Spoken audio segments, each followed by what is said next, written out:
and wisdom to see what's happening clearly and serve your people effectively. Most politicians are not capable of that. Here's a case in point. On March 23rd, Gretchen Whitmer, who's the governor of Michigan, announced it was going to be necessary to lock down her state. And she explained why she was doing it. Here's what she said. Without additional aggressive measures, soon our hospitals will be overwhelmed. And we currently don't even have enough beds, masks, gowns, and ventilators. We must work together to bend the curve. We must do more to curtail community spread so our health system has a fighting chance. Today I'm issuing a stay home, stay safe executive order. Okay, so she said, we want to be fair here, what a lot of people were saying last month, which is we need to slow the transmission of this so our healthcare system doesn't fall apart. As we just told you a moment ago, that's what the model said. Models that already factored in the lockdown.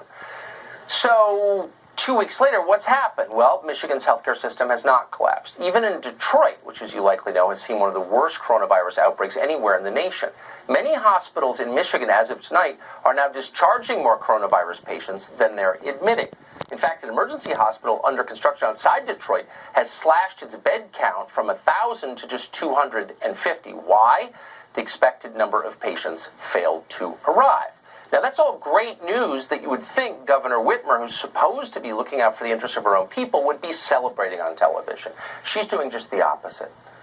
She has moved aggressively to seize even more control of her state and the lives of the people who live there. So she bowled forward. Last week, Whitmer banned all gatherings anywhere for any reason of any size, including in people's private homes, as if she's allowed to do that.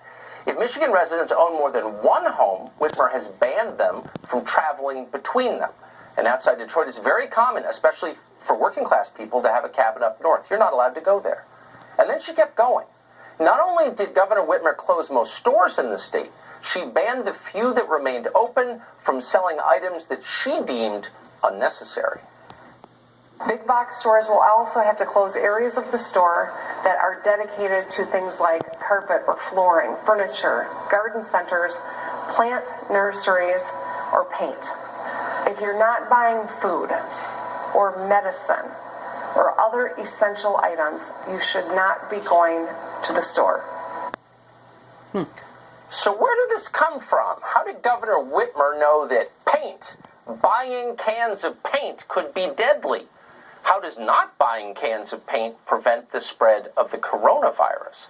Well, you'll notice we didn't play the whole clip, but if we did, you would have seen that Governor Whitmer didn't bother to explain because she had no clue.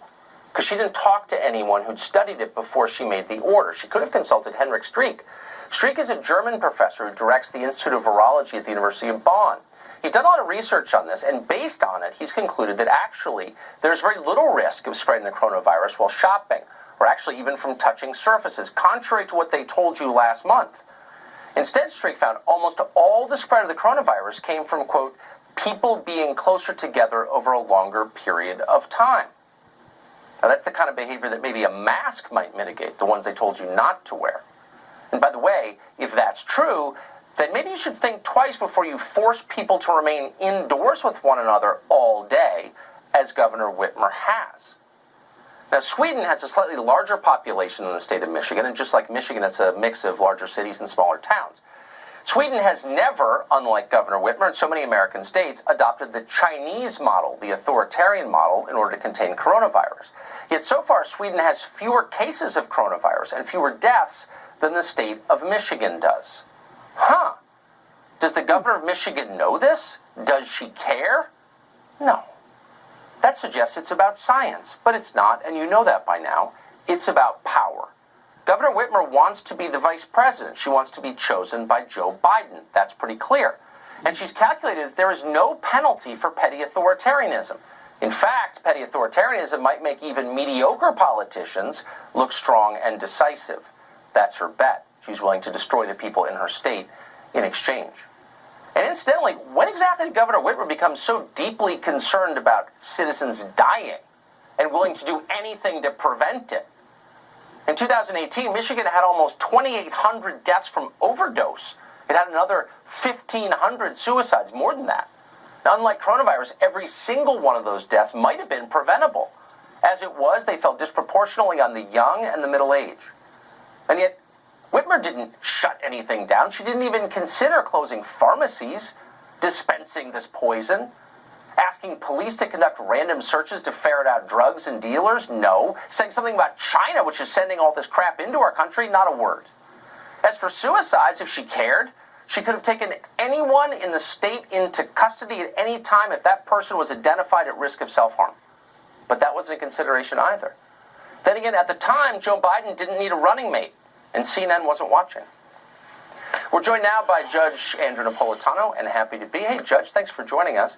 So, you've spent the 20 years I've known you, talking about civil liberties and how central they are to the American experiment. They're enshrined in our documents, of course. I haven't heard any talk about them recently. Are they still relevant? You know, one of our colleagues sent me a cartoon of the framers signing the Constitution, and in this cartoon, Washington turns to Madison and says, "Let me get this straight. None of this counts if people get sick, right?"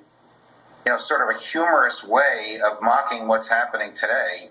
Your analysis of Governor Whitmer could apply to nearly all the remaining 49 governors who assume that they have the power to crush individual liberties, violate the Constitution, and write laws. Well, they don't. Laws in this country are written by legislative branches after public hearings and debate, so there's a transparency. So we would know why she doesn't want you to buy garden hoses. There'd have to be a rational basis articulated for it.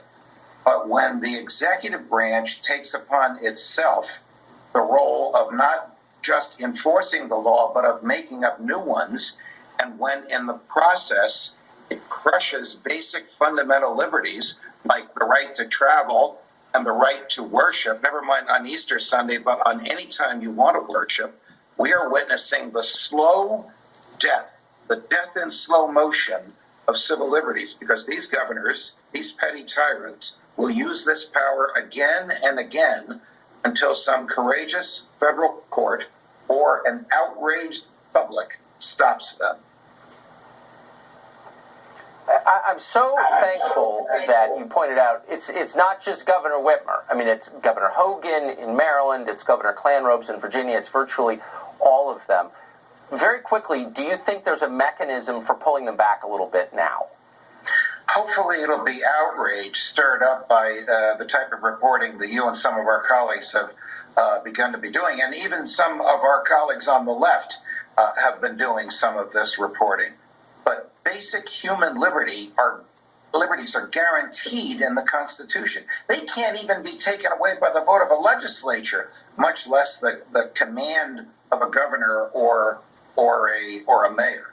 These executive orders look like orders and sound like orders. They're just guidelines. They don't have the force of law. There cannot be a criminal sanction for the failure to comply with them, because they are at their root just the whim of those in power, intended to enhance their power. Yes. They are not valid expressions of constitutional doctrine. Thank you for reminding us of that. Judge Napolitano, great to see you tonight. Thank you. Thanks for having me. So new, almost instant coronavirus tests are being rolled out. Do they work as fast